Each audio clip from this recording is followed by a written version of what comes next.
After John Dawson, alias the Ghost, first stumbled upon the shocking discovery of the mind cartographers, his world, once orderly and logical, began to crumble.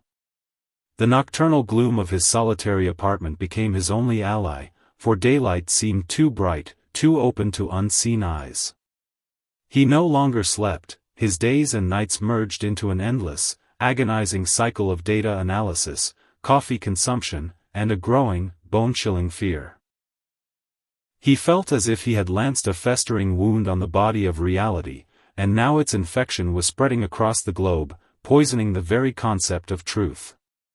He began to see anomalies that he had previously dismissed as chance or coincidence. Now they screamed of deliberate, malicious interference. His investigation began with emotional surges across the global network. He observed waves of mass panic or, conversely, baseless, obsessive euphoria engulfing millions of people simultaneously, spreading with a speed that defied all logic. It was like a symphony without a visible conductor, but John intuitively felt an invisible, delicate hand orchestrating every chord.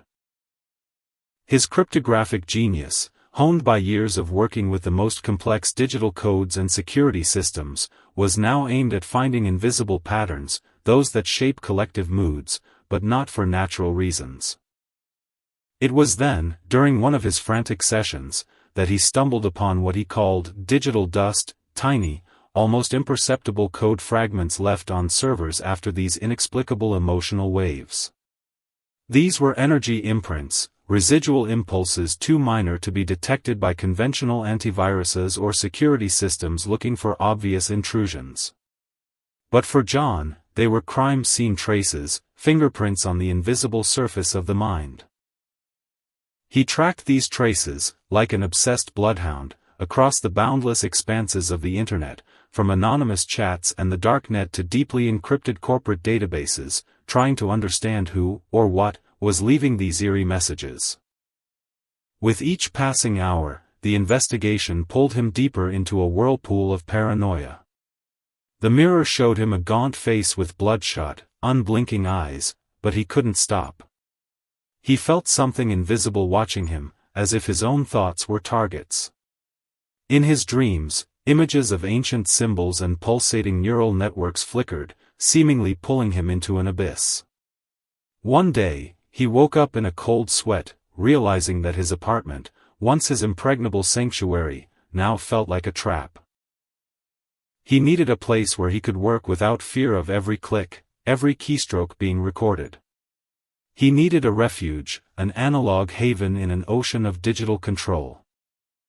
The only place where John Dawson felt any detachment from the ubiquitous digital web was a club, deeply hidden in the labyrinth of Monaco's narrow city streets.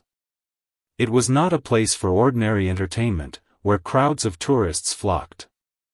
Its dim light, the scent of old wood and expensive tobacco, the whispers of conversations in a dozen languages, all of this created an atmosphere where time seemed to slow down, and digital bustle remained outside. It was here that John first met Isabella de Laroy, the enigmatic owner of this establishment. Her name, majestic and ancient, seemed as shrouded in mystery as the club itself, resonating with the echoes of old European dynasties. Isabella de Laroy was the embodiment of mystery. Her eyes, deep and intelligent, the color of the ocean, seemed to see more than just ordinary reality. They saw the invisible threads that connected people and events. She moved with the grace of a predator, always slightly in the shadows, always at the center of everything, yet never part of the commotion. At first, their relationship was purely professional, built on mutual, though unstated, benefit. John paid for solitude, for the ability to connect to her isolated, analog network, which seemed to be the only untouched point in a digitally infected world. Isabella provided him with security and relative anonymity, as well as something more valuable, silence. But over time, their communication deepened, evolving beyond a simple exchange of services. Isabella never asked direct questions about his work, about his investigations, but her perceptive glances and unexpected, prophetic remarks showed that she understood far more than he could imagine. One night, when John was on the verge of a nervous breakdown, trying to decrypt a particularly complex fragment of digital dust, she simply approached, placed a cup of steaming herbal tea in front of him, and said in a low, melodic voice, "Not all codes are written in numbers, John. Some of them are hidden in the silence between sounds." These words pierced him, making him reflect on invisible connections, on forces that transcend ordinary understanding and technology. She became his shadow advisor, his unspoken partner.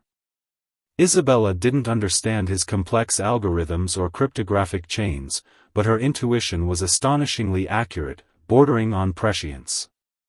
She could pick up the subtlest shifts in a crowd's mood on the street, in the way people spoke, in nascent trends that John was only beginning to identify with his data.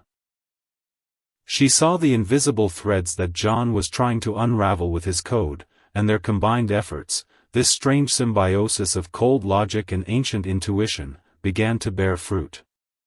It was with her help that John began to realize that all these disparate anomalies, these digital dust particles, were part of a single, grand project, controlled by an unseen hand.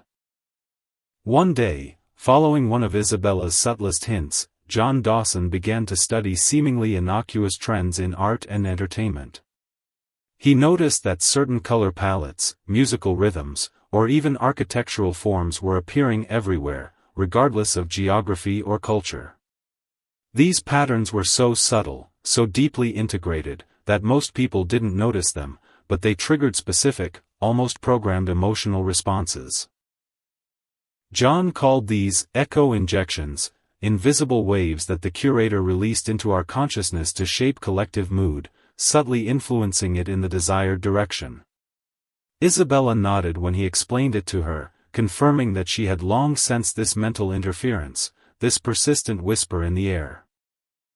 Their next target was the cognitive redirector. John noticed that when he tried to access certain information online, his search query seemed to be subtly altered, guiding him to predetermined conclusions rather than to the full spectrum of data. It was like a digital labyrinth where every turn seemingly led to the same, predefined room. Isabella told him stories about ancient mnemonic control methods, used even before the advent of writing, when ruling elites controlled information to shape the minds of their people, transmitting only the knowledge that benefited them. For John, this was a digital version of an ancient art of manipulation, only now on a scale encompassing the entire world. But the most unsettling discovery was what John called the Elysium Nexus. He found not just a giant server farm, but a pulsating node that seemed to interact directly with the collective unconscious of billions of people. Through Isabella, who possessed an extraordinary sensitivity to energy fields and ancient knowledge, John understood that this was not merely a hub for data collection. It was a kind of central processor, capable of not only collecting but also altering the very thoughts, emotions, and memories of billions of people in real time. This was their collective mind, becoming their collective prison. Isabella described it as a digital heart that beats in unison with our nightmares, and her voice trembled for a moment. All these components, as John now clearly understood, were parts of one gigantic mechanism, Project Chimera, created by the curator, his greatest creation. This was not just a program, it was a living, breathing system that imperceptibly shaped the reality of every person, every day, every second. Isabella, observing his desperate attempts to define its boundaries, remarked with cold insight, "They don't want us to know we're controlled, John. They want us to believe we chose our own chains. This is their most perfect form of slavery." The deeper John Dawson and Isabella de la Roy delved into Project Chimera, the more acutely they felt the curator's presence. This was not merely an abstract threat, not just a hacking group, it was a palpable shadow that followed them, like a breath on their necks. John began to notice unexplained glitches in his carefully protected analog network, fleeting, almost imperceptible interferences that made his hair stand on end, foreshadowing penetration. The surveillance cameras in the club's alleys, always blind to their movements thanks to Isabella, now seemed to turn towards them with eerie synchronicity, their lenses reflecting the dim city lights. Isabella, possessing a keen survival instinct honed by years in the most dangerous circles, began to change their routine. Their meetings became shorter, their routes to the club more winding and unpredictable. She warned John about eyes that see not only what you do, but what you feel, and her words echoed in his paranoid mind. She told him ancient legends about dream catchers, entities that could penetrate the mind when it was most vulnerable. For John, this was not just a myth. It was a terrifying reality, translated into digital language, now capable of reaching everyone. One night, as John worked in the club, focused on the flickering data, the lights suddenly went out. Not just the electricity in the club, but all sources of light in the block, throughout Monaco, across the entire French Riviera. Isabella, without a word, instantly pulled him out of the room, moving with incredible speed, her hand gripping his wrist tightly. On the street, they saw an unreal silence that was louder than any scream. Not a single car on the roads, not a single passerby, just absolute stillness under the stars. This was the curator's warning, a demonstration of his power over the very fabric of their world, over infrastructure, over everything. They felt his presence, his cold, calculating breath on their backs, permeating the night air. John realized that the curator was not only manipulating the masses but also actively hunting those who tried to expose his secrets, those who dared to look too deeply. He used the minstrel protocol, not just to shape cultural trends but also to create false trails, distracting attention, injecting the subtlest misinformation into the deepest corners of the network to confuse truth-seekers, driving them into dead ends until they exhausted themselves. Isabella showed him how some seemingly random rumors or urban legends were actually carefully designed traps, guiding the overly curious into hopeless impasses from which there was no escape. They began to see how the curator influenced the economic system, creating artificial crises or booms to direct financial flows into his desired channels and, most alarmingly, to control the resources needed for any potential resistance. Isabella lost several of her most reliable, but naive, contacts who were swallowed by accidental, financial collapses or inexplicable legal problems.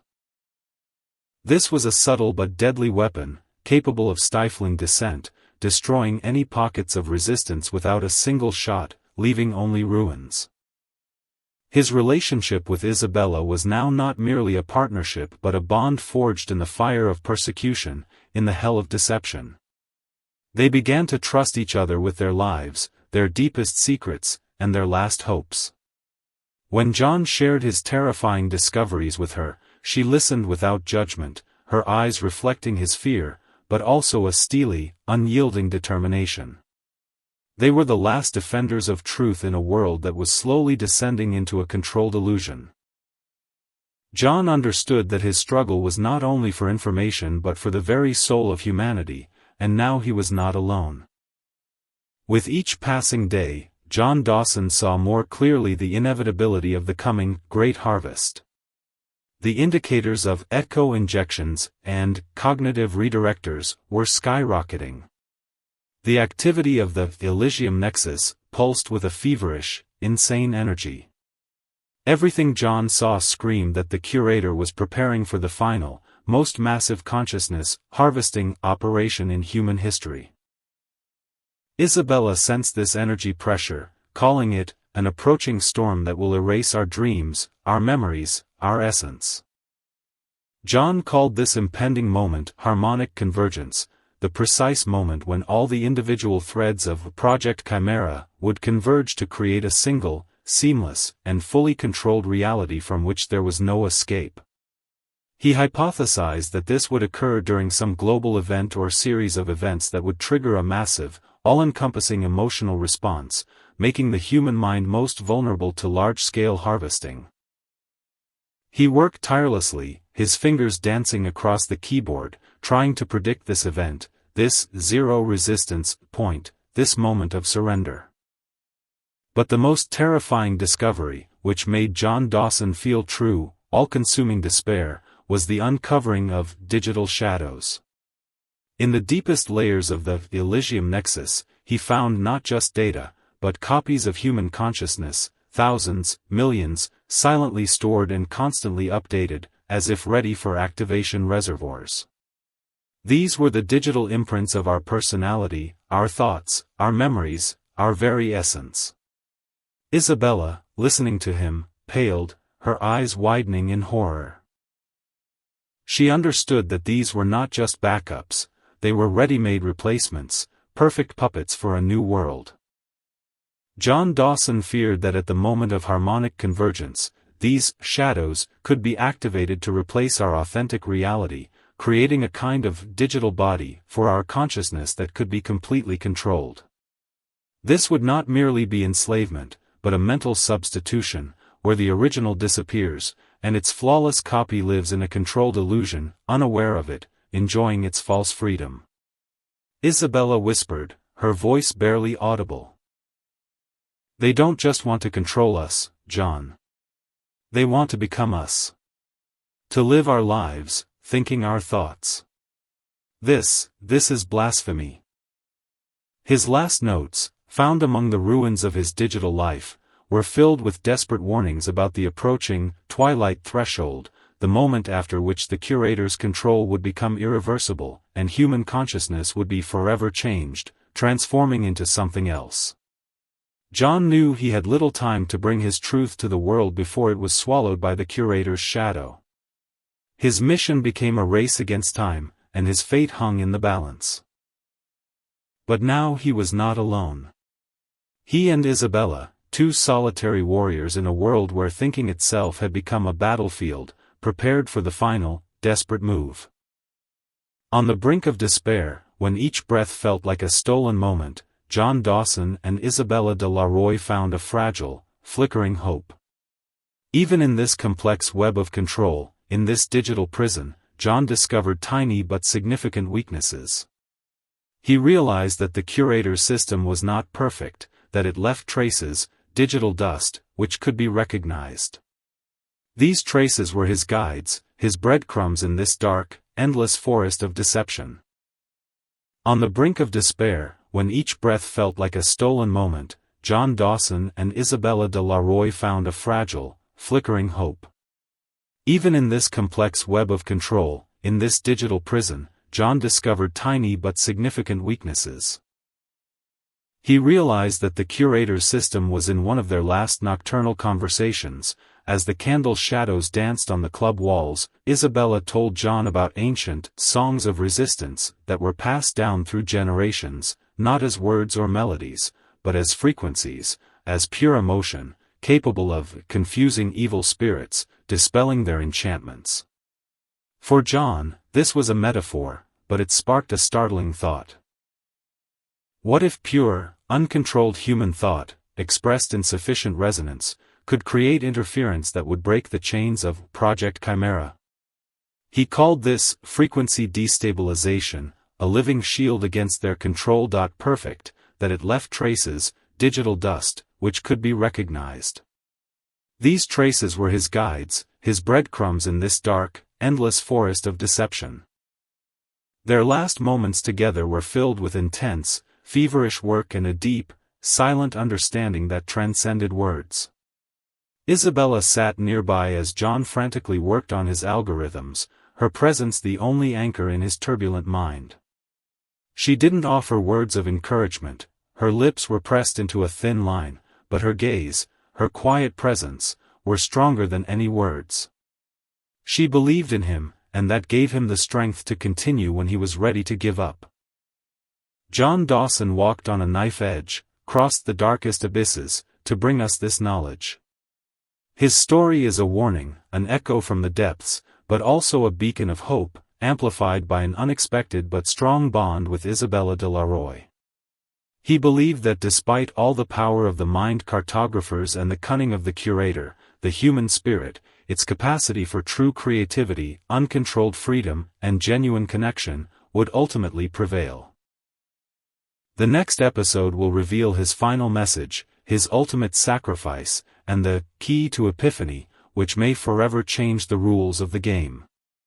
Thank you for embarking with us on this profound and unsettling journey into the 21st Secret Vault. If these revelations resonated with you, if you are ready to confront the shadows, please subscribe to the channel, like this video, and share your thoughts in the comments below. Together, we will uncover the full truth.